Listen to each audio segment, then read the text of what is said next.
The police say around 3:40 a.m., officers intercepted a grey Toyota Probox motor car with 4 men aboard. Also aboard the unit, 3 goats, which the men could not properly account for.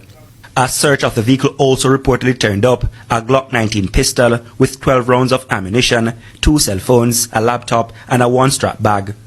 This story then took a twist. One of the 4 suspects arrested was a policeman. The 22-year-old police constable is attached to the Specialized Operations Branch.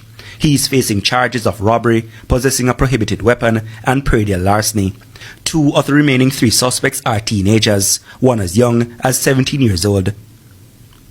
All 4 males are from the same community, Rectory Land in Mapen, Clarendon. Now, when the policeman was taken to his home for a search, he reportedly tried to escape by jumping through a window, but he was quickly recaptured. Farmers are frustrated. If we can get them near enough, we reach us. Them wouldn't go in and unlock. My daughter passed to high school and couldn't tell me go. I'm not from on the pay finger and then teeth you go in night. And go the meat. You can imagine how you feel in time there. You have a lot of money to send them out to pay for him to go to school. A 5 goat then take it for me.